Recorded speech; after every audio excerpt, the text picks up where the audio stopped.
Doctora, muy buenas noches. Muchísimas gracias por estar aquí. Hola Juliana, buenas noches. Muchas gracias por la invitación. Qué bueno. Hoy espero que solventemos muchas dudas y que la gente pueda aprender mucho con todo su conocimiento. Esto espero que no sea una charla polémica porque vamos a tocar muchos temas o muchos mensajes que fueron enviados a la gran mayoría de la población sobre el coronavirus y queremos saber lo que es verdad, qué tanto tenemos que creer, cuál es la parte falsa de esto, cómo reconocer o algunos tips también para no creer todos los mensajes, porque a veces es muy fácil caer en lo que las redes sociales nos están diciendo. ¿Qué opina usted de todo esto? ¿Ha tenido Bueno, bastantes mensajes? ¿Ha escuchado su familia? sí, primero que nada, muchas gracias por la invitación. Y yo creo que en este momento estamos viviendo una pandemia que nunca antes habíamos vivido y puede llevar a que mucha información llegue para nosotros, especialmente por WhatsApp o por diferentes otros medios. El Internet abre una gran cantidad de información que llega a nosotros y es muy difícil saber qué es verdad, qué puede ser verdad o qué es totalmente falso. Infelizmente, siempre van a haber personas que se aprovechen de este tipo de cosas para mandar información falsa. Tal vez puede ser en un momento de desespero que creamos que cualquier información que sí que llega podemos compartirla, pero creo que respondiendo a estas preguntas que los pacientes nos han mandado, tal vez podamos aclarar un poco estos mensajes que llegan por WhatsApp y que no sabemos qué hacer con ellos. Perfecto, perfecto. Creo que es muy prudente empezar por lo básico, por diferenciar lo que es el coronavirus de lo que es un SARS. Creo que muchos de nosotros vivimos la época de la H1N1. Entonces es importante saber que no todas las gripes son iguales y creo que no hay mejor persona que usted para explicarnos esto. Gracias, Julián. Entonces, sí, es importante que sepamos que este no es el primer coronavirus que vemos. Ya históricamente han habido otros coronavirus, muchos de ellos se presentan más en los niños y tal vez por eso los adultos no sabemos que ya existían. De los más famosos y de los que tienen una mayor connotación en lo que es letalidad, sabemos del SARS y del MERS. Primero, había una pregunta súper importante que confundió un poco qué quería decir SARS-CoV-2 y COVID. Lo importante es que SARS-CoV-2 es el nombre del virus, es el nombre que le dieron al virus, y COVID-19 es el nombre de la enfermedad. Entonces, cuando estamos hablando de estos dos términos, estamos prácticamente hablando de lo mismo. Podemos equivocarnos porque no estamos usando estos términos técnicos normalmente en la comunidad, pero es importante que sepamos que el uno es el nombre del virus y el otro es el nombre de la enfermedad. Este nombre SARS viene de las siglas Síndrome Respiratorio Agudo Severo. En el 2002-2003 vimos el primer SARS, acometió prácticamente a Asia y tuvo 8.000 y pocos casos y una letalidad de 9.6%. Y 10 años después, el MERS, que acometió unas 2.500 personas con una letalidad de 34.3% también.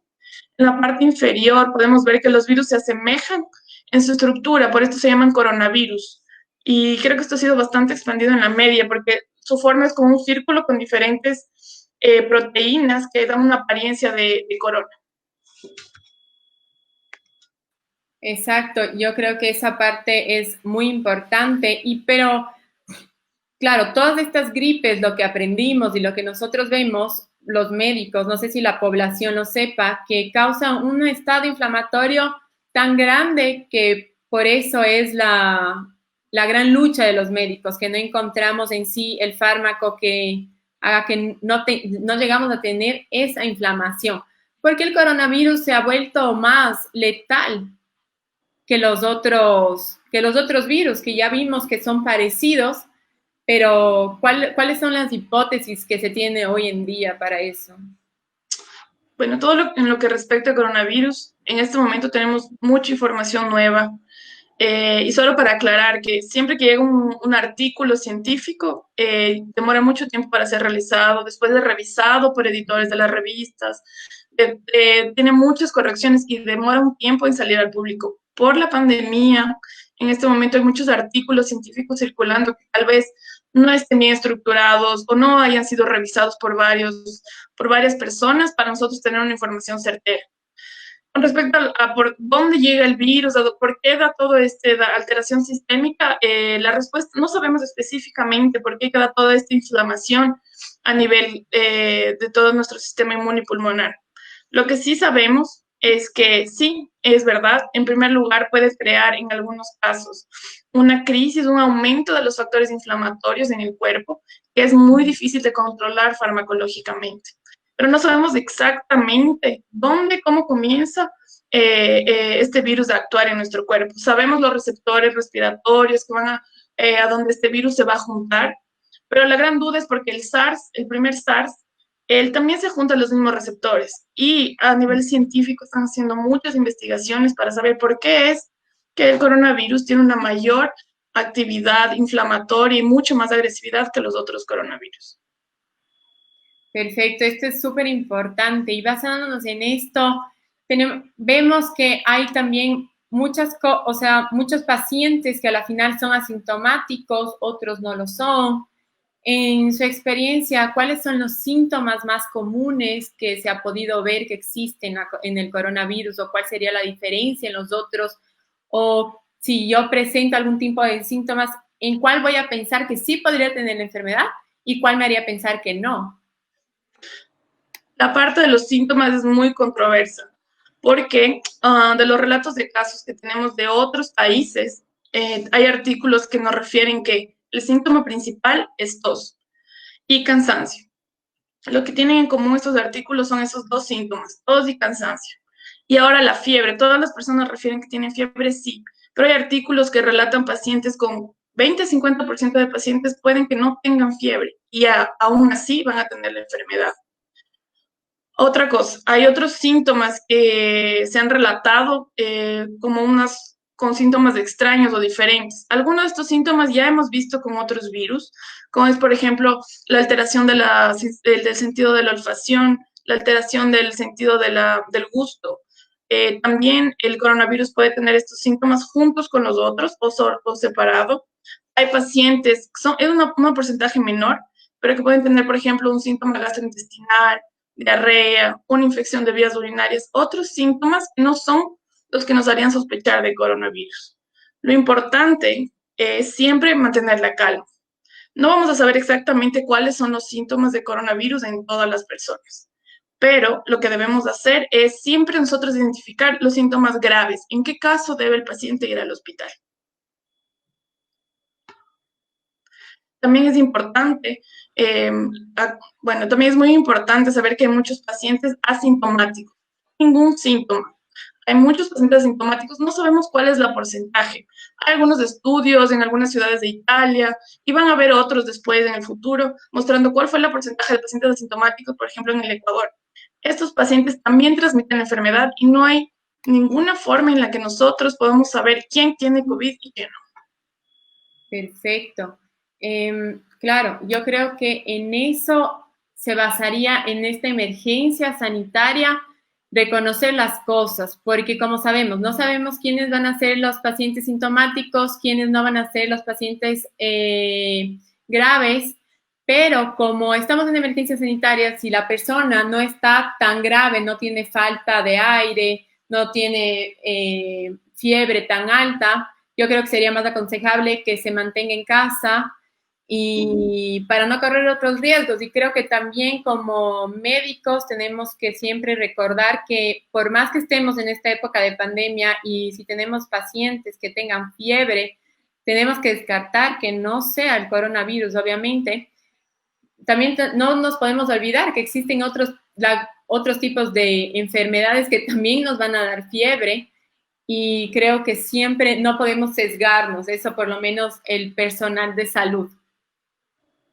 Sí, y es muy importante lo que dijiste, Juliana, porque, como digo, va a haber pacientes que tengan síntomas muy diferentes y no vamos a saber qué es coronavirus. Lo importante es estar preparados y identificar los casos graves para que ahí sí vayan al hospital. Los otros casos leves se pueden quedar en casa y tener los cuidados que vamos a hablar más adelante.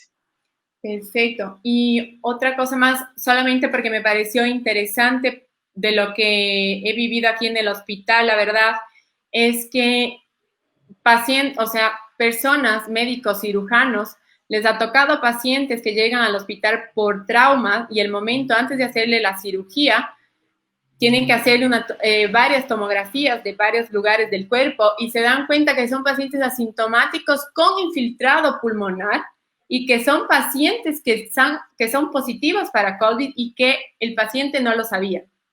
Exactamente, hay varios relatos en el mundo que muestran, es un porcentaje bajo, no tenemos que asustarnos con este dato, es un porcentaje bajo, pero sí hay pacientes que, por ejemplo, pueden presentar un cuadro muy similar a apendicitis. Se hace la tomografía, en el corte se pega una parte del pulmón y se ve que era coronavirus. O pacientes que tenían infección de vías urinarias sin síntomas respiratorios y después se les aísla porque en la tomografía se vio que tenían coronavirus. Entonces es una parte de la variedad de la enfermedad que no podemos controlar y no hay una forma exacta de saber cómo vamos a encontrar a esos pacientes. Sabemos que es una probabilidad, como los profesionales de salud saben de esto, están preparados, siempre están dudando, pero sabemos que es un porcentaje baja de pacientes y no es algo que nos debería preocupar mucho en este momento. Perfecto, entonces creo que en eso recaemos de nuevo en que todo el mundo tiene que utilizar mascarillas porque a la final no vamos a saber a ciencia cierta en todo momento quién va a estar contagiado o no. Y luego viene la otra pregunta, ¿qué pasa si yo ya tuve coronavirus? ¿Puedo tener de nuevo? ¿Me puedo contagiar? ¿Estoy inmune a esto? ¿Qué significa estar inmune a una enfermedad? Esta pregunta es muy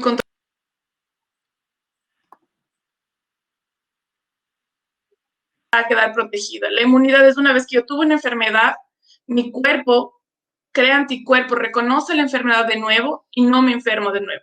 Con este coronavirus no sabemos. Otros virus similares, sí, normalmente crean inmunidad contra los otros virus. Ahora contra este virus, desgraciadamente, hasta hoy no sabemos, pero yo estoy segura que con los estudios que se van a hacer en estos días, en el futuro vamos a saber. Esperemos que sí, porque si después de tener la enfermedad tenemos anticuerpos, eso nos ayudaría, nos daría una luz en lo que respecta al aislamiento social. Sí, y otra cosa, cuando tenemos una gripe normal, ya es conocido que el virus puede mutar. Y es por eso que tenemos tantas gripes, o sea, a lo largo de nuestra vida. ¿Podría pasar lo mismo con el coronavirus? A veces se dice, Estados Unidos detectó el coronavirus que está circulando allá, Ecuador detectó o ya sabe cuál es el tipo de coronavirus. ¿Hay alguna diferencia? ¿Todos son iguales? ¿Es por la mutación? Esta pregunta es importante porque hay muchas personas que se asustan cuando escuchan que el virus mutó. El coronavirus es un virus RNA. Cuando el virus se replica, puede tener errores en la replicación, es decir, por ejemplo, al principio era un tipo de estructura y cuando se replica tiene un error y la replicación, la copia del virus no es exactamente igual, es un poco diferente. Todo lo que se ha hablado de mutación de este virus es que aparentemente puede mutar una o dos veces cada 30 días, no se sabe exactamente si la mutación es muy rápida o es lenta por los secuenciamientos del genoma que han sido subidos internacionalmente, inclusive en el Ecuador fue secuenciado en 48 horas del genoma, lo que es una cosa realmente de admirar. Vimos que no, que por ejemplo, el virus está mutando, sí, puede mutar, pero lo que se ha dicho de que mutó para una cepa más agresiva o menos agresiva, también están estos datos que no son confiables, no tenemos certeza si esto es verdadero y tendrá que ser revisado, pero por ahora lo que sabemos es que el virus sí puede mutar, no ha mutado en una forma exagerada, está siendo, digamos, relativamente, muta menos que el virus de la influenza, por ejemplo, pero es algo que por ahora solo sabemos de este dato, pero no debemos preocuparnos por esto. Perfecto. Eso es muy importante y felicitaciones a los científicos en Ecuador que lograron hacer las cosas rápidas y espero que salga algún estudio ya en los países que ya sufrieron un poquito más con lo del coronavirus, que nos den una luz al final del camino para saber si vamos a estar un poco más tranquilos o no hasta que salga la vacuna. Otra cosa que creo que es bastante importante, y esto es algo del día a día, ¿cuánto vive el coronavirus en el ambiente? ¿Cuánto vive el coronavirus en las superficies? Esto también que es algo que todo el mundo creo que creó una conciencia de limpieza para todo. Entonces, Sí. ¿qué es lo que se sabe de eso? Entonces, al respecto de esto hay un artículo muy específico que solamente para saber, yo creo que todos conocemos este artículo, todos hemos escuchado por lo menos, y es un artículo que fue hecho dentro de un laboratorio. Entonces fue hecho en un ambiente cerrado. ¿Por qué estoy diciendo esto? Porque este artículo nos dijo, por ejemplo, cuánto tiempo el virus se queda en algunas superficies.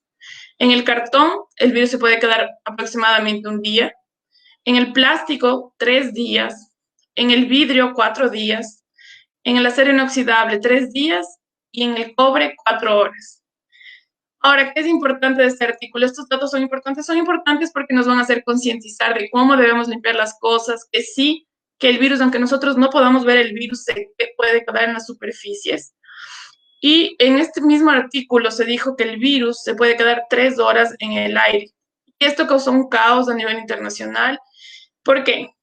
Este artículo, por ejemplo, este experimento fue hecho dentro de un lugar cerrado.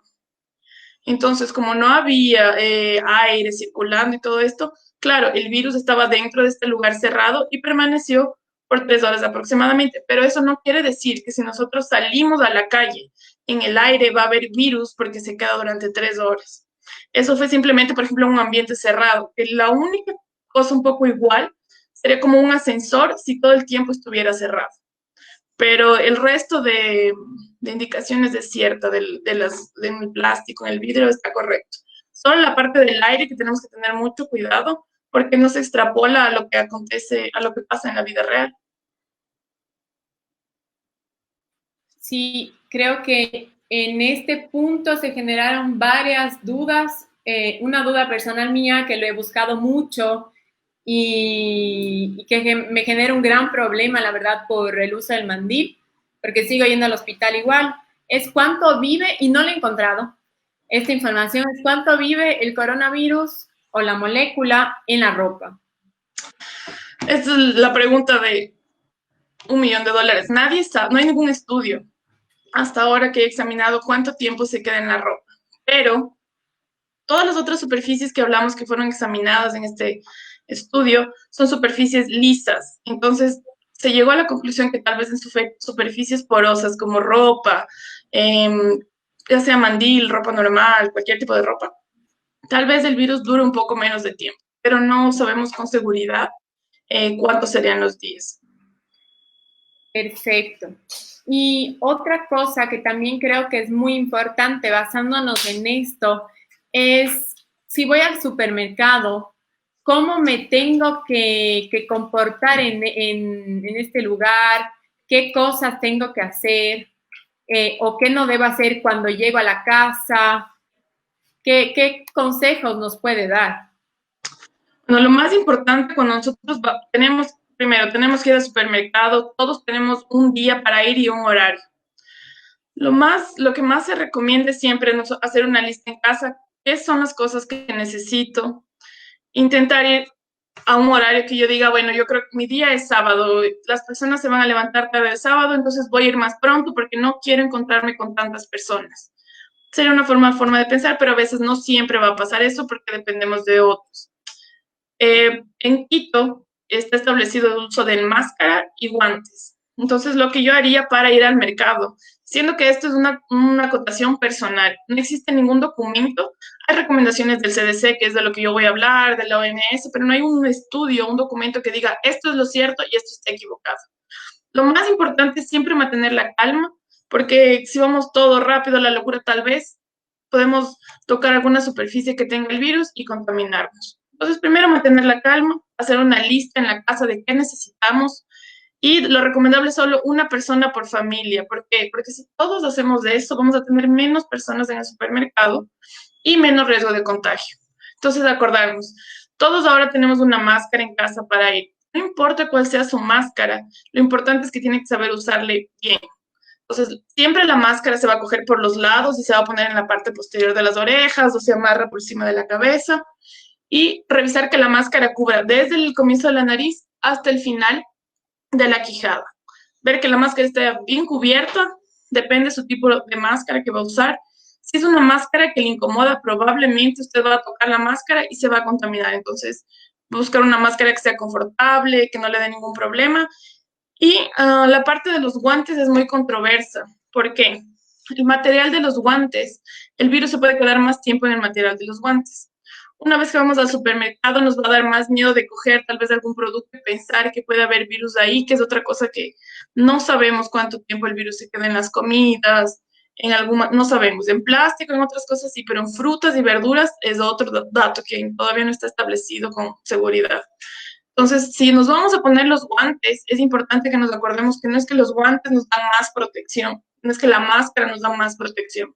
Lo más importante es mantenernos a una distancia considerable de las otras personas, porque eso es lo que nos va a proteger. Sí, los guantes pueden ayudar, la máscara va a ayudar, pero tenemos que saber usar los dos implementos. Entonces, vamos a suponer que voy al supermercado, de preferencia podría ser un supermercado local, donde voy a ayudar a la persona que está vendiendo, voy a tener contacto con menos personas, compro mis cosas. Lo ideal sería lavar las manos con agua y con jabón antes de salir de la casa. Si voy de carro, es muy importante limpiar el volante del carro también y ir para el supermercado. Dentro del supermercado, tener la distancia adecuada, comprar las cosas con tranquilidad, guardar las cosas. El momento de pagar es muy importante. ¿Por qué? Dos cosas. Primero, en el supermercado casi todos están con las manos, con los guantes, no sabemos dónde topamos. Cogemos el celular y revisamos la lista de qué tenemos que comprar. Primer objeto que probablemente contaminamos y no vamos a limpiar. Guardamos el celular, seguimos comprando. Terminamos de comprar. En el momento de pagar, cuando ponemos una clave en alguna máquina de las tarjetas de crédito, todos tenemos que tener cuidado. Entonces, vamos a suponer que fuimos a la casa, nos sacamos los guantes. Siempre tenemos que primero, antes de sacarnos los guantes, lo ideal sería limpiar con agua y con jabón o con alcohol. Porque si el virus está en los guantes, el momento de retirarnos los guantes es muy importante, tiene que ser muy despacio. Incluso Juliana va a hacer una simulación de cuál es la forma correcta de sacarse los guantes para no contaminarnos y no dispersar el virus. Perfecto, yo creo que a eso voy a hacer unas pequeñas acotaciones más y es tratar de siempre ir con el cabello recogido, las mujeres, tratar de no utilizar los aretes, no ir con anillos, el mínimo, o sea, relojes, nada de eso. Yo una cosa que he optado también es justamente por hacer la lista en una hoja de papel que me permita votar después y no tener que llevarme el celular. Antes teníamos las cosas en las notas del celular para ir a hacer las compras. Ahora yo ya por lo menos he optado por no hacer esto. Y sobre los guantes, yo creo que es un poco controverso, la verdad, en mi opinión. Cuando empezó todo esto, yo era muy a favor de utilizar guante, pensaba que sí, que nos íbamos a proteger, pero me di cuenta que muchas personas, al no tener el hábito de utilizar guantes, de la noche a la mañana que te llegue esa obligación, es demasiado difícil no llevarte la mano al rostro con los guantes o tocarte la mascarilla. Y claro, yo creo que el guante va a generar a la persona una falsa protección, porque va a pensar que está protegido y se va a empezar a tocar el rostro o el cuerpo. Por lo menos eso pasa con los pacientes que llegan en el hospital. Y las enfermedades dermatológicas, todo el mundo quiere enseñar dónde está y lo primero que hacen con guantes, con todo, es tocarse. Entonces, obvio, no, la verdad, lo que yo aconsejo más hoy en día es que no utilicen guantes, pero sí agua y jabón y el alcohol gel o si no, simplemente alcohol, porque creo que eso nos va a obligar a lavarnos las manos y no nos va a tener esa falsa sensación de protección que el guante nos puede estar causando. Y a veces vamos a ensuciar más superficies de lo que podríamos si no hubiéramos estado usando los guantes. Exacto, yo también creo que es mejor ir sin guantes, pero sí, aparentemente las personas usan los guantes, entonces si usan, tienen que saber que es un riesgo en el momento que se quitan. Hay muchos estudios con influenza, por ejemplo, que muestran que las personas no se contaminaron durante la conversación, sino que se contaminaron el momento de quitarse los guantes, las partículas del virus se reparten, llegan al aire y ahí nos contaminamos. Exactamente. Y también hay otra cosa que tal vez iba un poco más con la pregunta pasada, o no sé, el momento de hablar de mascarillas, que esta molécula es un poco más pesada, más grande, y como tú decías que se habían hecho estudios que duraban hasta 3 horas, yo también escuché muchas cosas que el virus llega hasta 14 metros después de un estornudo y cosas así. Entonces creo que en esa parte yo creo que es un poco exagerado, no lo sé. ¿Tú qué opinas? Yo no sé si tiene que ver con el flujo de aire en ese momento o simplemente no es verdad.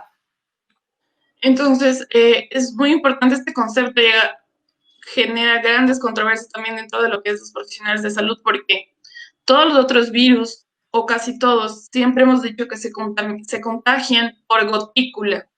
Hay una diferencia muy grande entre gotícula y aerosol. La gotícula es una partícula que sale en el momento, por ejemplo, que hablamos, cuando tosemos, pero es pesada, como tú dijiste, Julián. Entonces, cuando hablo, esa gotícula no va a ir más allá porque es una gotícula que hablo y cae al piso. Entonces, es pesada y no se va a quedar en el aire por 18 horas. Pero lo que se está diciendo ahora es que sí, normalmente el coronavirus también se transmite por gotícula y que puede haber un pequeño porcentaje de aerosol dentro. Entonces, ¿qué es el aerosol? Es una partícula de secreción mucho menor que cuando sale puede, como es mucho más liviana, se queda un poco más de tiempo en el aire. Es por esto que tenemos que mantener la distancia entre una persona y otra. Es un porcentaje muy bajo, pero todavía no sabemos exactamente cuánto es, pero el primer método de transmisión es gotícula, que es esta gota que cae. Las máscaras, hay diferentes tipos de máscara, por ejemplo, hay las máscaras que hacemos en casa, máscaras quirúrgicas, las de N95. Entonces, independiente de cuál máscara tengamos en casa, tenemos que saber que el objetivo de esas máscaras es disminuir esta cantidad de gotícula o de aerosol en poca cantidad que sale al momento que podemos toser o hablar.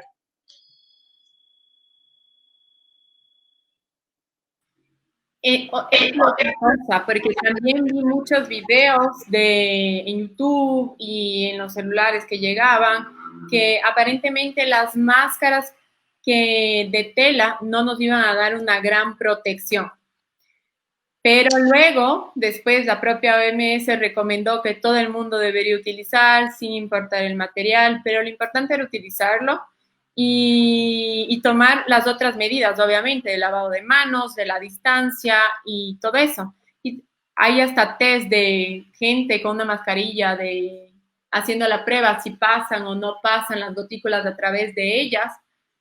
¿Qué opinas tú de eso? ¿Quién tiene que utilizar las mascarillas quirúrgicas? ¿Quién tiene que utilizar la N95? ¿Cuál es la diferencia entre la una y la otra? ¿Qué pasa con las mascarillas de tela? Que yo, por cierto, aquí tengo una colección de mascarillas, la verdad. Está bien. Entonces, las mascarillas, primero, ¿cuál tipo de mascarillas para cada cosa? Entonces, yo tengo aquí una mascarilla quirúrgica, que es la que se usa en el hospital. Y esta mascarilla yo creo que lo importante es que sepamos que ninguna mascarilla nos va a cubrir 100%.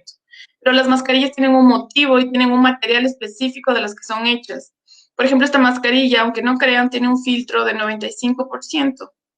Entonces, fue específicamente hecha, tiene un material específico para no dejar entrar partículas, tiene un grado de impermeabilidad.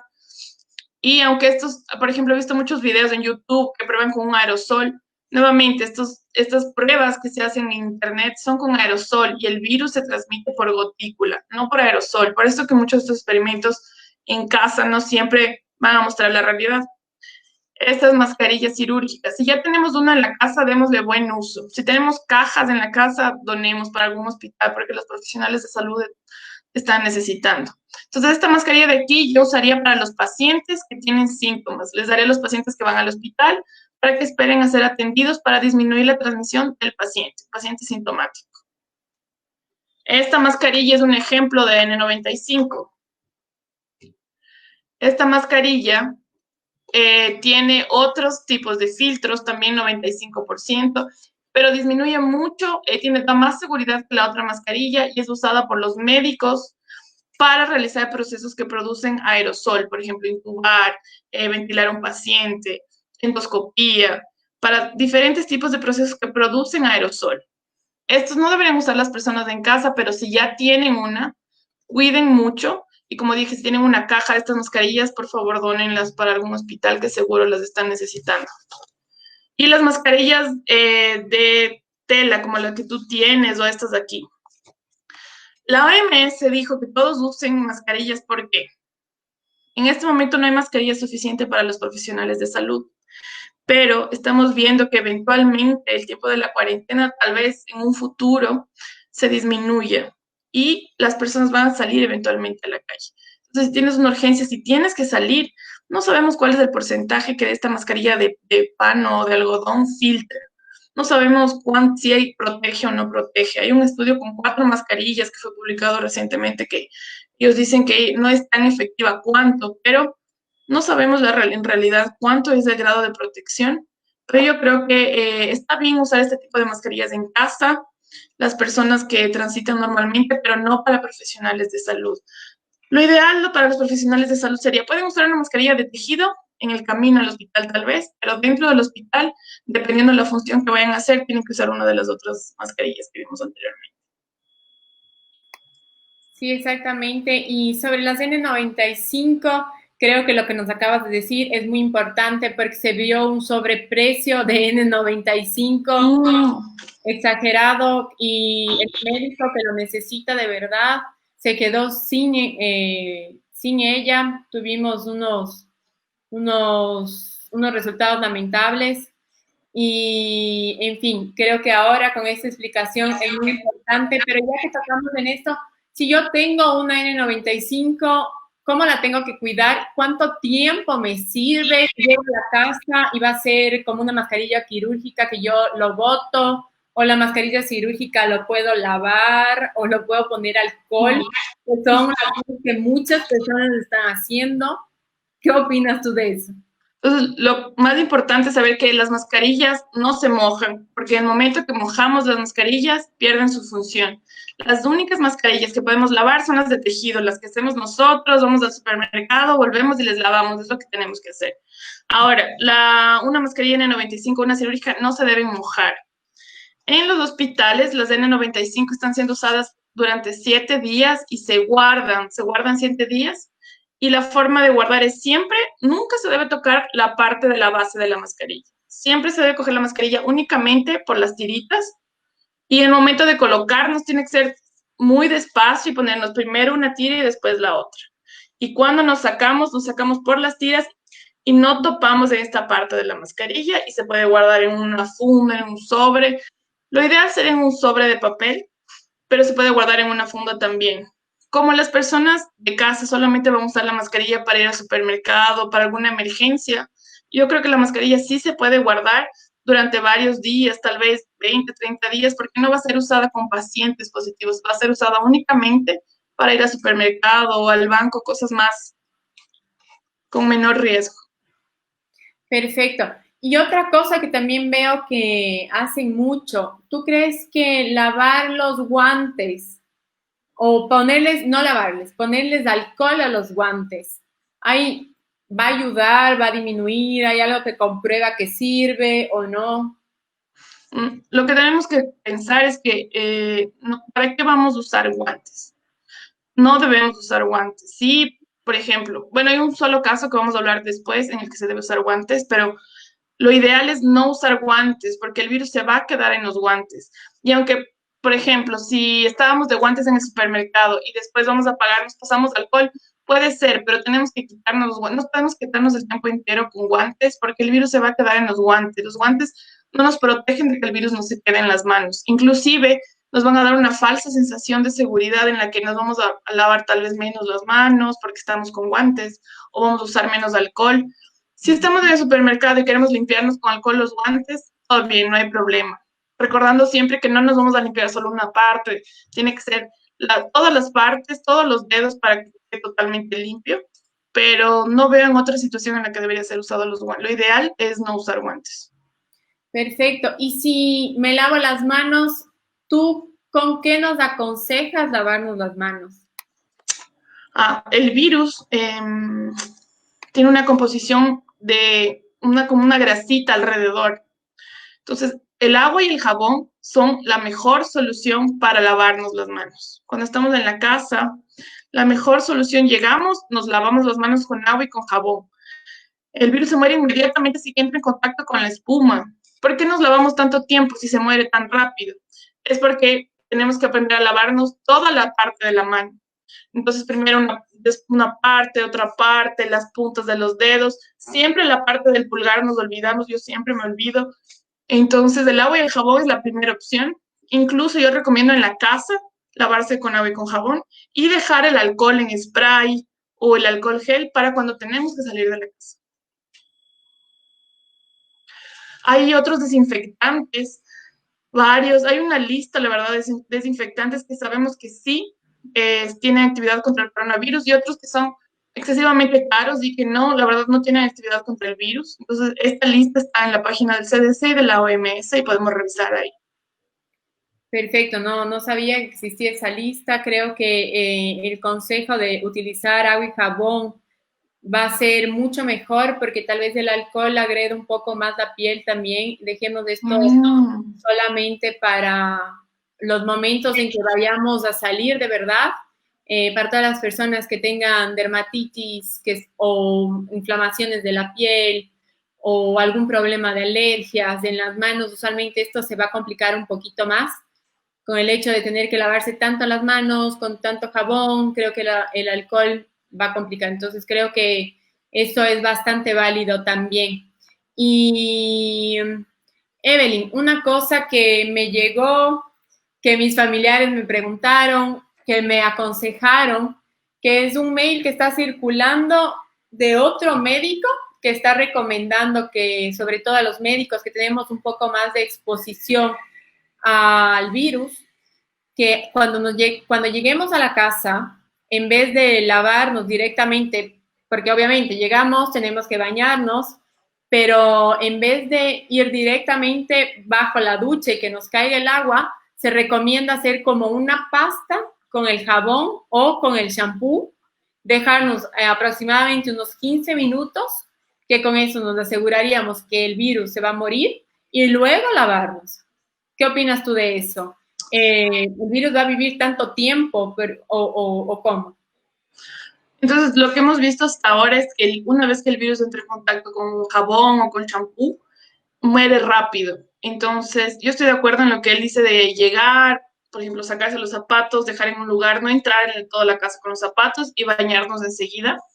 Pero yo creo, la verdad, lo que se debería hacer con un profesional de salud o con una persona enferma en casa, la persona puede entrar, tomar baño, siempre tener cuidado, lo único de intentar no toparse con las manos la cara antes de empezar a bañarse. Yo creo que esa sería la principal precaución que hay que tener, pero de ahí yo creo que no sería necesario quedarnos 15 minutos con jabón y shampoo. Yo creo que únicamente tomando un baño y no toparnos antes de lavarnos. Primero siempre lavarnos las manos, porque en teoría antes de tomar el baño ya nos lavamos las manos con agua y con jabón. Entonces en teoría no tenemos más virus de las manos y nos bañamos. Pero lo que me parece importante en este momento recalcar es que, por ejemplo, si tenemos un profesional de salud o una persona que está enferma en casa, después que esta persona toma baño, esa persona tiene que limpiar el baño. ¿Por qué? Porque no sabemos en qué superficie puede haberse quedado el virus. Y esta persona, en teoría, que estuvo en contacto con el virus, es la indicada para limpiar, digamos así, el baño después de usarlo. Perfecto. Y otra cosa, ¿con qué crees que sería mejor limpiar el baño y también limpiar las compras que traemos del supermercado? Y basándonos en esto, ¿cuánto tiempo tengo que dejar los paquetes, las fundas dentro de estas sustancias? Yo creo que es imposible. No podemos estar totalmente ansiosos de cómo limpiar las compras. Lo ideal es, llegamos a la casa, ¿por qué dejar los zapatos afuera o dejar como algunas personas en la entrada? Porque el virus normalmente él va a vivir en secreciones, puede ser saliva, puede ser cualquier otro tipo de secreción. Entonces hay personas que o alguien escupió en la calle, o tuvo tos y la partícula cayó, y con los zapatos vamos a entrar en contacto con estas secreciones que tienen el virus. Entonces dejamos los zapatos ahí, en la entrada de la casa o fuera de la casa. Si es posible, entramos, casi todo el mundo, todas las personas refieren que se cambian de ropa, les ponen agua con jabón, en la lavadora, donde prefieran, y toman baño. Las compras, la verdad, no existe tampoco una regla que diga, no, tienes que limpiar y poner spray de alcohol 70 en las fundas. Obviamente, sabemos que el virus se puede quedar en las fundas, sabemos. Lo ideal es llegar con las compras y en ese mismo momento lavar la comida. Para los pacientes, un dado curioso es que para los pacientes trasplantados siempre se les indica lavar la comida con una solución de 1 litro de agua y una cucharadita de cloro. Ahí la concentración se queda 0,1% y se puede lavar todo. Frutas, verduras, perejil, culantro, sin ningún problema. Se lava todo y se guarda. Y siempre lo más importante es lavarse bien las manos antes y después. Parece que estamos repitiendo lo mismo, pero es una cosa que no estamos conscientes de lo importante que es. Y a veces pensamos que ya nos lavamos y no sabemos. En la duda, nuevamente, lávese las manos y continúe haciendo sus actividades, porque se va a transmitir especialmente en el momento que usted se toque la cara. Entonces, 1 litro de agua con una cucharadita de cloro y el virus también se muere. Hay personas que dicen, no, a mí me gusta lavar las frutas con agua y con jabón. Puede lavar con agua y con jabón, no hay problema. Lo importante es limpiar todas estas frutas y verduras y a pesar de que no hay una indicación formal, pero como dije, ya se hace esto hace mucho tiempo con los pacientes trasplantados y ahora se puede usar para todas las personas en la pandemia. Qué bien, eso le vamos a dejar en la página de Dermacorpo para que todo el mundo, debajo del video que se va a quedar grabado, este consejo de cómo lavar las frutas. Creo que si los trasplantados lo hacen, es lo más recomendable para todos porque ellos ya tienen una inmunosupresión. Perfecto. Otra cosa que generó mucha polémica y aún lo genera. ¿Qué pasa con la barba en los hombres? ¿Hay que sacarse, hay que lavarse más seguido? ¿Estorba el momento de ponerse mascarilla? Bueno, yo creo que todos hemos visto, hay una foto que vamos a ver aquí, que siempre del CDC, que fue de una campaña del 2017, de los diferentes tipos de barba que ellos recomiendan. Esta foto del CDC no es actual, es 2017, pero se aplica para este momento porque con la barba, la máscara no va a cubrir totalmente, no va a proteger totalmente a la persona. Porque una vez que nos ponemos la máscara, siempre tenemos que hacer una prueba de ver si la máscara está bien colocada, si está dando seguridad. Y la barba no va a permitir que la máscara esté bien colocada en la persona y no le va a proteger. Para los profesionales de salud, sí, indicamos, recomendamos que se quite la barba durante este tiempo para mantener una buena seguridad de la máscara, especialmente de la N95. Las personas afuera del hospital, yo recomendaría, si la barba es muy grande, si no permite que la máscara esté bien colocada, sí, tal vez sea bueno quitarse la barba. No sabemos cuánto tiempo, si si el virus se queda en la barba o no. Pero, por ejemplo, hay algunas hipótesis de que, si alguna secreción cae en el cabello en el momento de intubar al paciente, así como que en el cabello también podría caer en la barba. Entonces, para los profesionales de salud, sí, recomendamos retirar la barba para asegurar la capacidad del N95 de protección. Y para las personas en casa, yo creo que también lo haría, pero es una opción, no es una obligación. Y ahora una pregunta, si me dejo la barba, ¿tengo que pasarme alcohol en la barba o no es necesario? No sabemos, la respuesta para esa pregunta no sabemos en este momento. Hay algunas personas que quieren investigar cuánto tiempo el virus se queda en la barba, pero ya tenemos estudios antiguos de cuántas las bacterias se quedan en la barba. Entonces, tal vez, probablemente también se puede quedar el las bacterias se quedan y no son posibles, siendo que son resistentes, se pueden quedar en la barba. Hay personas que dicen, no, pero yo me lavo la barba 3 veces por día. Sí, pero siempre se queda comida o algún resto de otra cosa. Y esto, en el caso de las bacterias, aumenta su crecimiento. En el caso del virus no sabemos con seguridad, pero si alguna persona quiere quedarse con la barba, no va a usar máscara, pero quiere limpiar, a veces podría limpiarse la verdad con agua y con jabón, que sería mucho mejor. Perfecto. Yo pregunté porque tal vez alguien lo esté haciendo. Otra cosa, creo que empezamos un poquito a hablar sobre ese tema. Si tengo a alguien contagiado en la casa, ¿qué tengo que hacer? Si tengo a alguien contagiado en la casa y tiene síntomas leves, ¿qué es lo que debemos hacer? Lo más importante es, depende cómo es la estructura de nuestra casa. A veces, no, lo ideal sería tener un cuarto solo para esta persona y un baño solo para esta persona. Vamos a imaginarnos este primer escenario de la persona tiene su propio cuarto y su propio baño.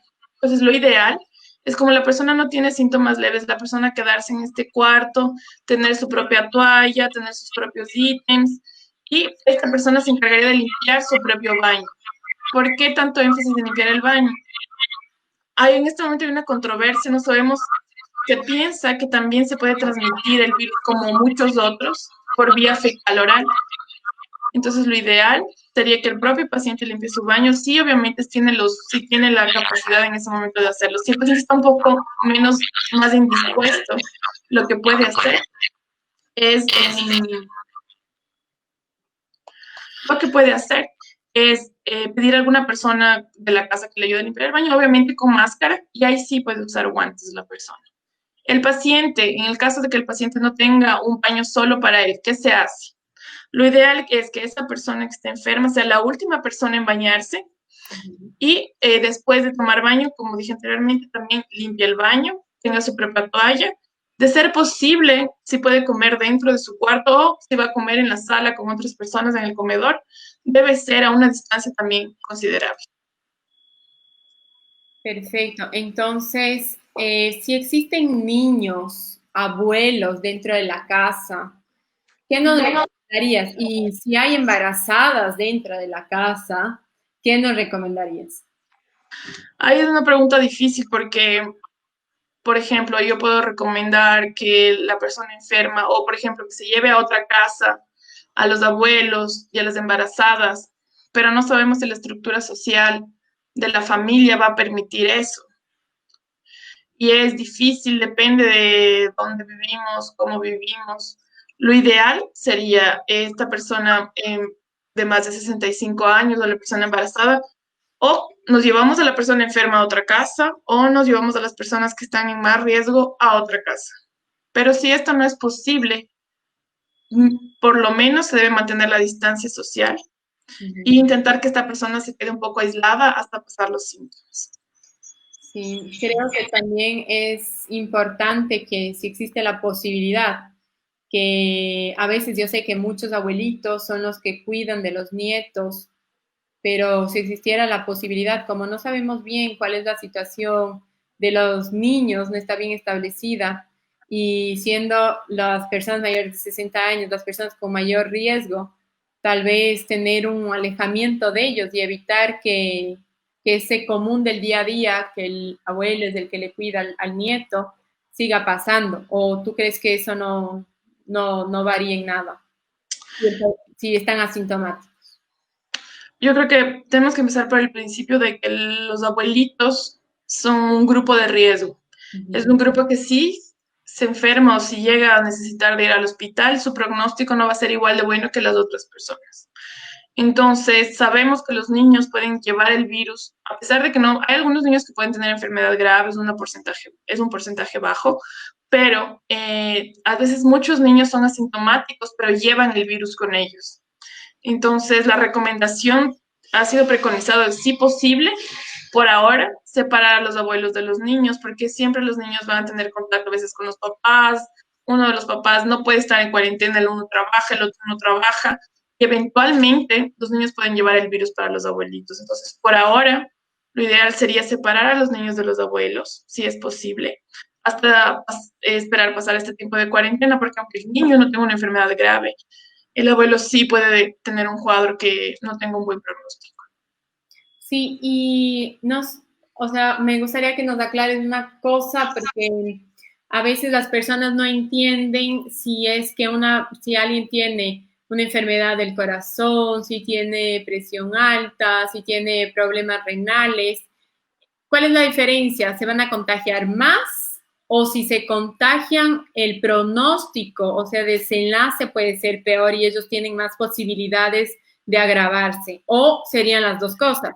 Tienen más posibilidad de contagio y a la vez tienen más posibilidad de llegar al óbito. Igual con las personas que fuman, ¿qué debo hacer? Y igual con las personas que tienen sobrepeso y obesidad. Entonces, hasta ahora, de los casos que tenemos y de las experiencias en otros países y en nuestro país también, hay algunas condiciones que son factores de riesgo para un peor pronóstico. Entonces, esto quiere decir, estas personas no se contagian más, pero cuando se contagian, su riesgo de ir para UTI, su riesgo de tal vez no tener un buen pronóstico es más alto que el resto de la población. Las personas con asma, con enfermedad pulmonar crónica, con diabetes, con condiciones cardíacas, con enfermedades crónicas renales, con obesidad, personas de más de 65 años, las personas que están, por ejemplo, en los ancianatos o en facilidades no hospitalarias, pero que tienen cuidados de salud en otros lugares, los pacientes inmunocomprometidos y pacientes con enfermedades hepáticas, hasta ahora se ha visto que sí, que corren un mayor riesgo de tener un mal pronóstico. Hay otros, deben haber otros grupos también que todavía no sabemos, pero por ahora los grupos que sabemos que tienen un mayor riesgo son esos de los que acabamos de hablar, pero esto no quiere decir que solo esas personas se van a enfermar. Tenemos muchos pacientes jóvenes en las UTIs, intubados, que no tienen un buen pronóstico también y no tienen otras enfermedades. En este momento todavía no sabemos con seguridad qué grupos van a tener una mayor mortalidad. Los que acabé de describir sí tienen un mayor riesgo, la letalidad puede ser mayor, pero eso no quita que las otras personas jóvenes también se enfermen y entren a UTI, sean intubadas y todo lo demás. Y una duda, si yo fumara toda la vida, ¿crees que este es el momento para dejar de fumar y crees que ahorita me va a dar algún beneficio o ninguno? Yo creo que de lo que sabemos hasta este momento de la enfermedad y todos estamos conscientes, no es que de aquí en un mes se va a acabar el coronavirus. Probablemente este virus se va a quedar por algún tiempo. No sabemos cuánto. Si va a ser como la influenza, que cada año va a volver en algún tipo, en alguna estación, o si vamos a tener picos, no sabemos todavía, pero sabemos que sí, que esta dolencia está aquí, esta enfermedad está aquí, perdón, y se va a quedar por algún tiempo. Entonces, por ejemplo, cambios de hábitos, como tal vez dejar de fumar, mejorar la alimentación, son difíciles, mucho más difíciles de quitar en la cuarentena, pero yo creo que si es posible, yo sí le recomendaría porque nos quita un factor de riesgo que tal vez nos ayude en el momento que nos va a dar un poco más de salud y nos va a mejorar, no mejorar la inmunidad, pero por ejemplo va a disminuir nuestras probabilidades de tener un mal pronóstico. Yo creo que sí, no sé qué opinas tú. No, sí, totalmente de acuerdo. Yo nunca he sido muy favorable a fumar y porque aparte, muy aparte del coronavirus, creo que nos causa muchos problemas de salud más que ya vienen siendo estudiados durante años. Entonces creo que esta sería una excusa adecuada. Entonces espero que alguien se anime a hacerlo. Otra cosa que está pasando mucho en Ecuador, y no solo en Ecuador, o sea, nosotros lo estamos notando mucho porque la prensa lo está exponiendo mucho, pero creo que hay una cifra de mortalidad por coronavirus que no está siendo real. Y, y tenemos otro diagnóstico que son de las enfermedades respiratorias, que está siendo hasta mayor que el propio coronavirus. ¿Por qué pasa esto? ¿Qué tengo que hacer para que aumente esta detección o esta probabilidad de tener una tasa o un número más palpable, más real de mortalidad por el virus? Está bien, eso es importante porque no solamente pasa en Ecuador, no pensemos que aquí en Ecuador nos están mintiendo, no es así. En todo el mundo hay un problema con esto porque el examen que se viene haciendo para saber si tenemos coronavirus o no es el RT-PCR. Entonces se hace un PCR, se pone una muestra con un algodón grande de la nariz, dos de la nariz y uno de la boca, se pone en un tubito y se manda al laboratorio. ¿Qué pasa con ese examen? Hasta ahora hemos aprendido que ese examen no va a estar todo el tiempo positivo. Por ejemplo, yo puedo tener coronavirus y empiezo con 5. Si el primer día que estoy con tos voy para que me cojan el swab, probablemente va a venir negativo. Y eso no quiere decir que yo no tenga coronavirus, simplemente quiere decir que todavía la cantidad de virus que tengo es suficiente para que el resultado sea positivo. Se ha visto que lo recomendado es dejar que el paciente tenga mínimo 3 a 4 días para colectar un swab de la nariz y para aumentar las probabilidades de que venga positivo. A pesar de esto, depende de muchos factores. Por ejemplo, cuál es el tipo de swab, cómo la persona que colecta hace la colecta, si solo es uno, si son tres, de dónde viene la muestra. Entonces, dependiendo de los días, hay el mejor examen para hacer para intentar captar ese virus. Pero en este momento los servicios de salud están llenos, no tenemos capacidad suficiente y a nivel mundial no hay suficiente personal para conseguir, por ejemplo, acogerle a un paciente en este momento, después de 5 días, después de 7 días, no hay esa capacidad. Entonces, lo mejor que podemos hacer, si posible, viene un paciente con síntomas, mejor, si tiene 3, 4 días, ahí voy a coger el suave. ¿Por qué? Porque tengo más probabilidad de que venga positivo. Puede tener muchos pacientes que tengan la tomografía de coronavirus, que tengan todos los síntomas, que yo sé que es coronavirus y el examen venga negativo. Eso puede pasar y está pasando mucho. Y por eso tenemos, por ejemplo, pacientes que infelizmente fallecen y el diagnóstico no podemos poner coronavirus porque el examen no vino positivo. Entonces, no es que los datos se estén escondiendo o que no se está haciendo bien el examen, es una cosa a nivel mundial, se está intentando mejorar este examen y ahora están saliendo otros exámenes, sorología, prueba rápida, de ELISA, diferentes exámenes para ver si podemos mejorar la cantidad de pacientes positivos. A nivel mundial hay una tendencia ahora de dividir los coronavirus en dos tipos de casos. Uno, coronavirus con examen positivo y otro, coronavirus con examen negativo, pero con síntomas positivos.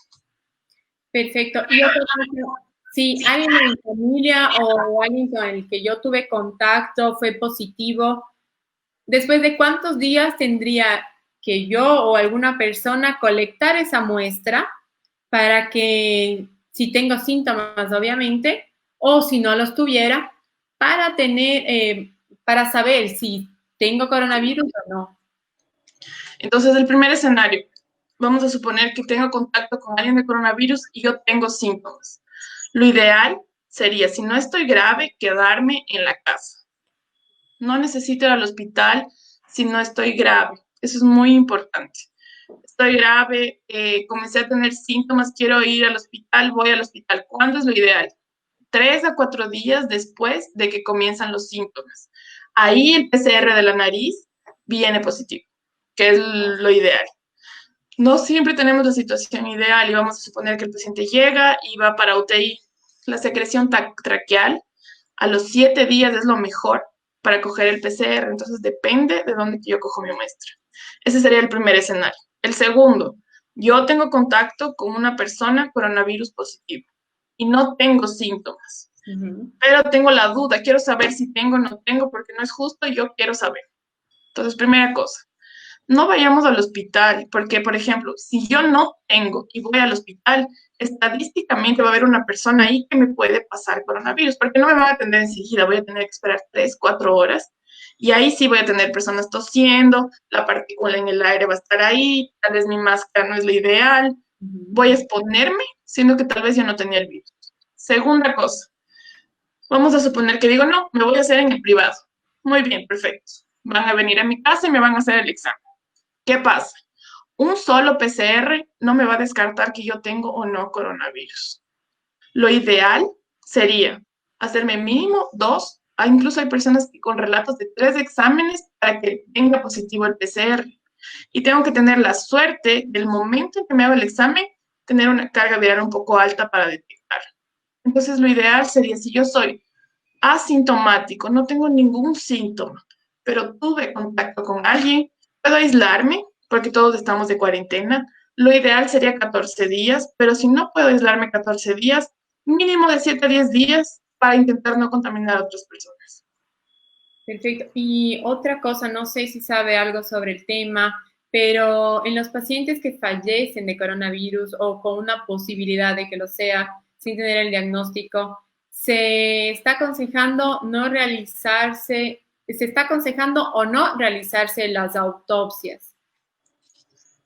Entonces, depende del protocolo de cada hospital y de cada país. Al comienzo en la China no se estaba recomendando realizar autopsias y estos cuerpos eran incinerados inmediatamente. Después, hay diferentes tipos de laboratorios que tienen un nivel de seguridad más alto, que no permiten, porque el momento que la autopsia es considerado un procedimiento que produce mucho aerosol. Entonces, en la autopsia se van a hacer procedimientos que va a producir sí secreción de mucho aerosol y la persona se va a contaminar. Entonces, necesita una protección especial, máscara N95, máscara facial, equipamiento impermeable para realizar una autopsia. Entonces, después se preconexó de que si el laboratorio tiene un nivel de seguridad alto, puede realizar una autopsia, pero no hay un consenso de que si se debe realizar o no. ¿Se sabe por cuánto tiempo el coronavirus vive en el cuerpo? O sea, cuando la persona ya fallece o aún no se tiene bien ese dato. Es súper interesante esa pregunta porque, por ejemplo, con otros virus como la influenza, se intentó ver ese dato. A veces se encuentra en el virus mucho tiempo después de que la persona ya tuvo la enfermedad o mucho tiempo después de que ya falleció. Pero no sabemos si ese virus está vivo y puede dar enfermedad. Si la persona fue inmunosuprimida, eso quiere decir trasplantado o tiene una de las enfermedades que hablamos previamente, ese tiempo que el virus se demora todavía en el cuerpo es mayor. Y no es novedad del coronavirus, siempre con los otros virus ha sido así. Ese tipo de pacientes se van a demorar más tiempo en eliminar el virus. Las otras personas todavía no sabemos, pero siempre se les va a tratar como si este virus sería todavía infectante, aunque no tengamos seguridad, certeza de esto. Perfecto. Y los pacientes que ya están infectados, ¿cómo se les está tratando? Porque eso también es otra gran polémica. Cada día es una dosis diferente, unas mezclas diferentes de medicamentos. Nos estamos quedando sin algunos en el mercado, como fue hablado ya para los pacientes reumatológicos con el doctor Franklin en nuestra primera live. ¿Cuáles son los esquemas de tratamiento que se están utilizando más hoy? Entonces, hay varios, lo importante que tenemos que saber en este momento, hoy, 18 de abril, no hay ningún tratamiento 100% seguro que cure el coronavirus, pero hay varias alternativas que están siendo probadas. Para probar uno de estos medicamentos, no es que vamos a salir a la locura y dar todo, por ejemplo, yo voy a pensar ya, por ejemplo, a veces voy a explicar de otra forma. Tenemos algunos medicamentos que sabemos que pasan por diferentes filtros antes de llegar al público. Entonces, en este momento conocemos de muchas medicaciones, por ejemplo, que tienen actividad dentro del laboratorio, in vitro, contra HIV, contra el virus de la rabia, contra el virus del SARS y del MERS, que después de mucho tiempo de análisis se vio que en las personas no tenía ningún efecto y a veces podía tener más riesgos o dar más efectos adversos que beneficios. Entonces, a veces la mortalidad del paciente moría por los efectos adversos de la medicación y no por la misma enfermedad. Entonces, hay muchas cosas que dentro del laboratorio funcionan y una vez que se pone en la vida real, no funciona. Inclusive a veces en las pruebas con animales, es una de las cosas que se hace antes de liberar el medicamento, funcionan también, pero en el cuerpo humano es muy diferente la forma en que el medicamento va a actuar. Entonces, lo que tenemos que saber en este momento, y eso es importante porque hay muchas cadenas de WhatsApp con remedios milagrosos que nos llegan y a nuestros papás les llegan y causan una locura, es lo siguiente. Sí, tenemos que probar una medicación y tienen que confiar que inclusive muchos científicos, muchos médicos en el Ecuador, que también están participando de hacer ensayos clínicos controlados en grupos pequeños de pacientes para ver si estas medicaciones funcionan. Hay muchas cosas que se han dicho, hidroxicloroquina, cloroquina, acitromicina, ivermectina, nitazoxanida. Hay 52 medicamentos que tienen actividad in vitro contra el virus, pero no podemos caer en, por ejemplo, vamos a imaginarnos que nos llega un mensaje diciendo que, por ejemplo, a mí me llegó un mensaje ayer hablando del zinc, y el zinc va a curar el coronavirus. No, tenemos que tener calma, confiar en nuestros profesionales, saber que en nuestro país y alrededor del mundo se están haciendo estudios para ver cuál es la mejor medicación sin dañar al paciente. Y lamentablemente tenemos que esperar para ver cuál será hasta ahora el mejor medicamento. Pero hasta hoy hay un medicamento que ayer se vio que cuando se da de forma precoz, tal vez pueda ayudar, pero todavía está siendo investigado, no sabemos. Lo importante también es saber que cada día sale una nueva información. Que salga una nueva información no quiere decir que es una buena información. Por ejemplo, sale un nuevo artículo que la vitamina D más la vitamina C nos salva del coronavirus. Tenemos que saber de dónde viene esa información, hicieron el artículo. Hay personas que se aprovechan, intentan vender cualquier cosa. No todo nos va a salvar en este momento, pero tenemos que saber que hay profesionales que están estudiando esto y obviamente en algún momento, de aquí espero que sea rápido, sabremos cuál medicación es la mejor. Sí, yo creo que esto de la era del Internet nos ayuda muchísimo a muchísimas cosas, pero también nos da mucha facilidad a que se creen noticias falsas y que llegue con más facilidad a los hogares de todos, porque ahora casi todo el mundo tiene acceso al Internet y a este tipo de noticias.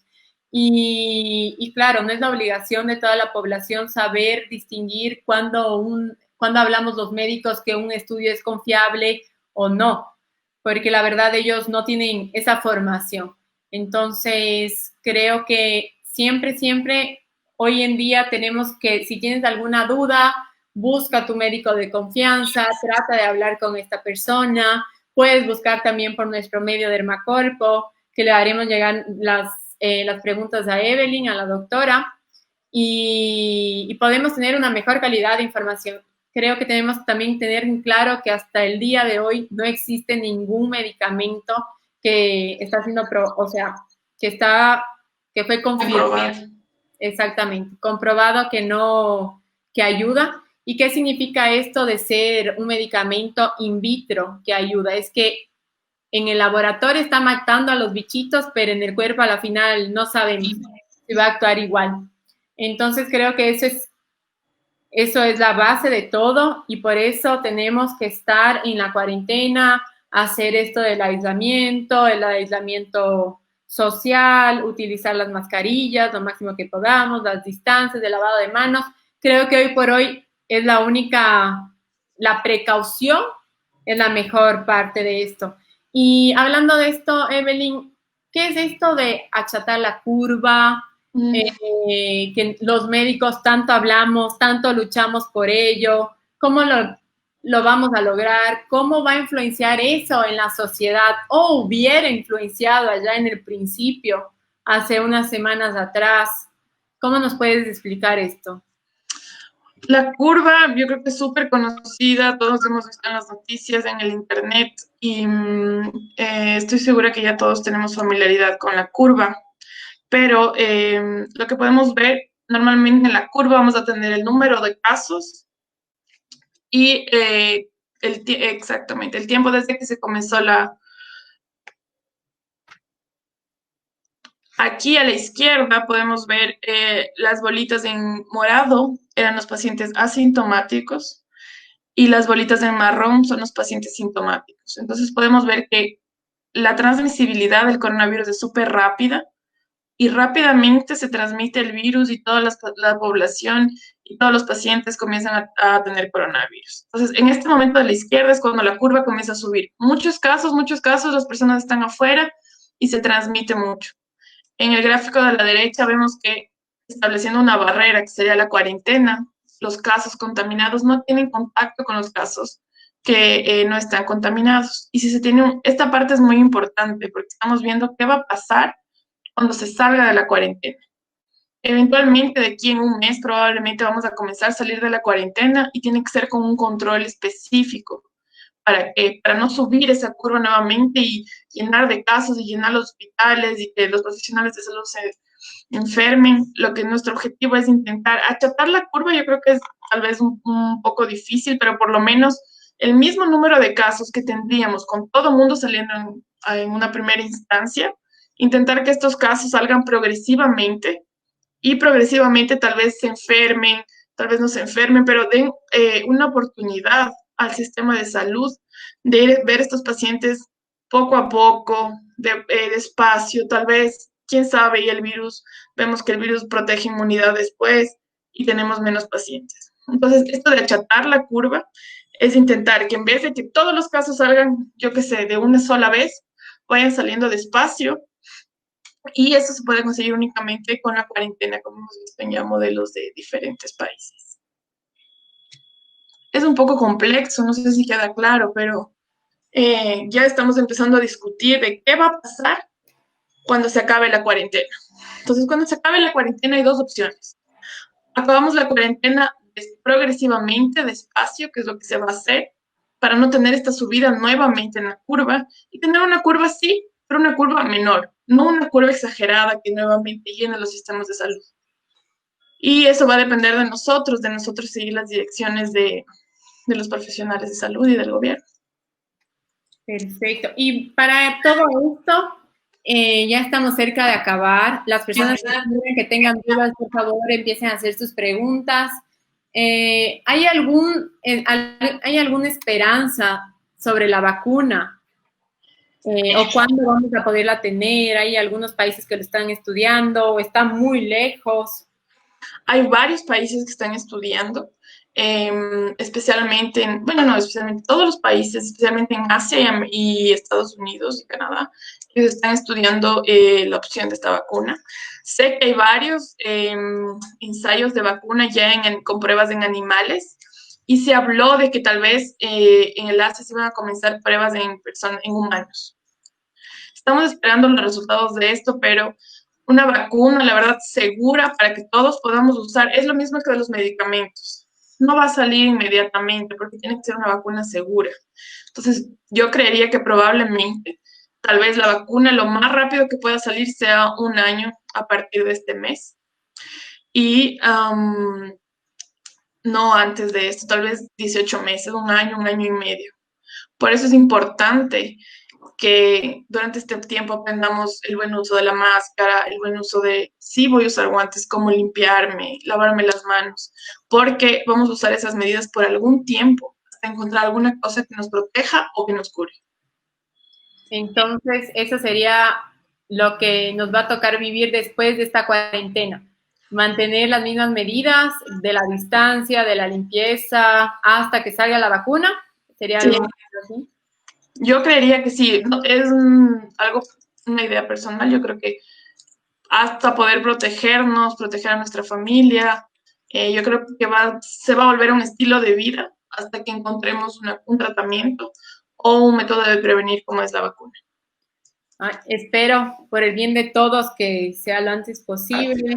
Y esto, para concluir un poquito sobre lo del achatar la curva, también tenemos que tener en cuenta que en este momento es mejor quedarse en aislamiento, porque si nos llegamos a romper un dedo o tenemos algún accidente del día a día, pues no va a haber sistema de salud que nos pueda atender porque van a estar sobrecargados. Y creo que si le damos ese tiempo al médico, esa oportunidad de atender a los pacientes que se van a contagiar de coronavirus, pero no todos al mismo tiempo, va a ser mucho mejor para todos, para la población general. Y creo que de eso se trata. Y a veces veo que en algunas ciudades ya se están queriendo romper esto. Creo que sería mejor repensarlo. Sí, yo creo que la cuarentena es lo mejor que podemos haber hecho y felicito a todas las personas porque es muy difícil quedarse de cuarentena, especialmente para las personas que viven en espacios pequeños. Yo creo que la única justificación, yo creo que vamos a empezar a abrir la cuarentena despacio y en orden. Y tenemos que tener cuidado porque si lo hacemos desordenadamente, de nuevo va a pasar lo del comienzo y todos se van a enfermar nuevamente y vamos a repetir lo mismo.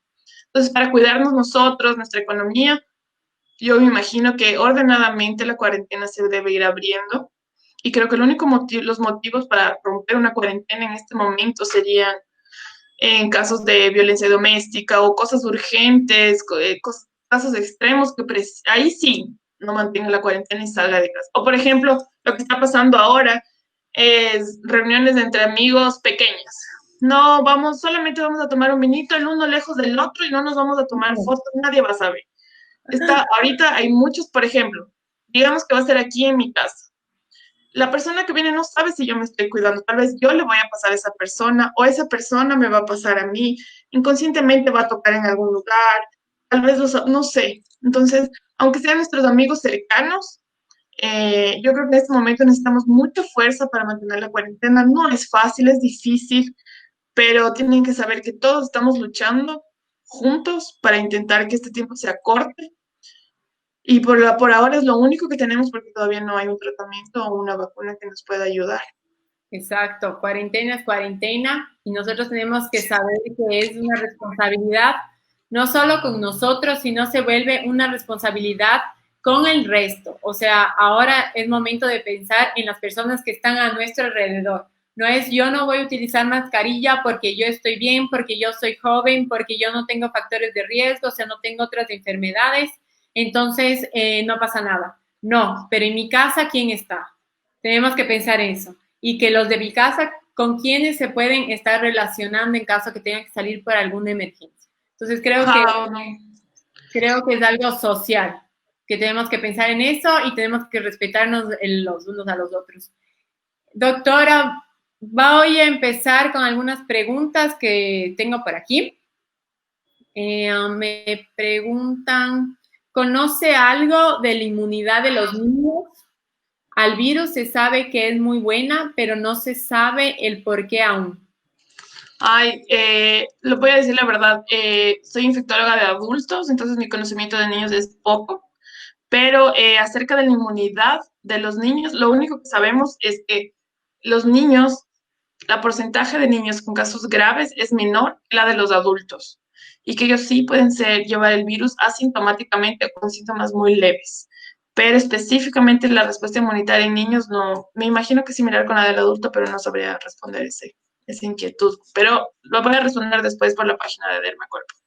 Sí, también estamos queriendo programar una 10ª live, que es justamente con nuestra pediatra del Macorpo. Vamos a ver que justamente por temas de coronavirus, ella está en el hospital y no le queda mucho tiempo libre como para preparar esta charla, pero estamos insistiendo en eso. Vamos a ver si de aquí en unos días podemos tener al especialista en niños con nosotros, porque creo que es una población que también nos genera muchas dudas. Hay otra pregunta, si la anosmia, o sea, eh, la falta del olor, ¿es verdad o no? Sí, la verdad hay varios pacientes, no es solamente del coronavirus, hay otros virus que también pueden dar este síntoma, que es la falta de percibir el olor. Y aunque sea anecdótico, hay varios relatos de casos en los que los pacientes tienen este síntoma, a veces el síntoma principal, y es muy, muy interesante, pero sí, no es específicamente solo del coronavirus, pero sí hay varios relatos refiriendo alteración del sabor y disminución del olfato, del sentido del olfato. Tengo otra pregunta también, que es sobre los tratamientos, los diferentes medicamentos que están siendo usados. Aquí me anotan el remdesivir, la hidroxicloroquina más la citromicina y ahora el plasma de los pacientes que ya se curaron. ¿Qué evidencia tiene esto? ¿Hay alguno que sea mejor que el otro? ¿Nos quedamos con lo que ya hablamos? ¿No hay nada hasta ahora demostrado? Ayer salió, o sea, ayer fue como comentado que el Remdesivir tal vez en un momento precoz tenga un buen pronóstico, pero solamente fue como conversado entre profesionales y todavía no se han visto los resultados de este estudio. Yo me imagino que rápidamente va a salir porque este estudio comenzó por un laboratorio específico que es el que vende esta medicación, pero hasta hoy no sabemos si hay uno que sea mejor que el otro. Pero aparentemente tal vez tengamos una noticia mejor con este, no siendo una cura milagrosa ni nada de esto, pero tal vez pueda tener un mejor performance en relación a los otros. De la hidroxicloroquina y acitromicina, lo que se ha visto, y en Brasil un estudio fue suspendido porque y era un estudio, un ensayo clínico controlado, era un buen estudio que nos iba a dar buenos datos. En ese estudio tuvo que pararse porque hubieron 11 o 10 pacientes que fallecieron por los efectos adversos de la medicación, entonces fue parado. Y hay varios relatos que yo vi que eh, el jueves fueron hablados de los efectos adversos que la hidroxicloroquina junto con la citromicina podrían dar. El primer estudio que salió de este medicamento es muy controverso, muy mal hecho, no nos permite inferir si sirve o no sirve, pero cuando ese estudio salió fue un momento de desespero. Entonces todo el mundo estaba desesperado por tener alguna medicación, la hidroxicloroquina es barata y muchas personas intentaron dar esta medicación para los pacientes. No se juzga eso en un primer momento porque fue un desespero, pero ahora ya pensando con más calma, lo mejor es hacer ensayos controlados para ver si sirven o no. El plasma es otro estudio, es otro tratamiento, incluso la FDA aprobó el plasma. ¿Qué se hace? En los pacientes que ya tuvieron enfermedad comprobada por PCR, se saca sangre y en el plasma están los anticuerpos. Lo ideal sería medir cuántos anticuerpos tienen los pacientes, cómo sería. Pero en este momento también es un experimento que están haciendo, son ensayos clínicos en varios países. Aquí en Brasil también están haciendo este ensayo clínico, pero todavía no tenemos los resultados. Salió hoy un estudio diciendo que tal vez no sea tan bueno, pero son estudios pequeños. Entonces, solo con un estudio no podemos decir es bueno, es malo, sirve, no sirve. Y me parece bien que se estén intentando diferentes alternativas, pero por ahora no tenemos ninguna cosa que con certeza sepamos que sirve para el coronavirus. Y claro, se volvemos a caer en lo mismo, que están los sesgos de los estudios, que se está intentando hacer algo, pero no llegamos a algo concreto. Y por último, Exacto. también veo que es más sobre la sintomatología de los pacientes. Los anticoagulantes, ¿están mejorando algún pronóstico? Hacer pulsos de corticoide o el simple hecho de utilizar corticoide cambia el pronóstico en algo. Si la Ya. ferritina está alta, cambia en algo, hay que iniciar el tratamiento rápido, no tiene nada que ver. Entonces, en todo lo que hablamos se basa esto de que no tenemos los estudios suficientes, pero lo que sí sabemos es que la enfermedad de COVID-19 coloca al paciente en un estado procoagulante. Entonces, lo que se está haciendo, por lo menos aquí en mi hospital, lo que hacemos es poner una terapia anticoagulante terapéutica, no terapéutica, perdón, profiláctica, no terapéutica, profiláctica. Entonces, le dejamos con anticoagulante. Hay unos criterios, no todos los pacientes entran dentro del criterio, pero también eso hace parte de la fisiopatología del virus. Entonces, anticoagulante profiláctico, sí, varios centros a nivel del mundo están haciendo esto. La otra pregunta era Si vamos a utilizar o no corticoides.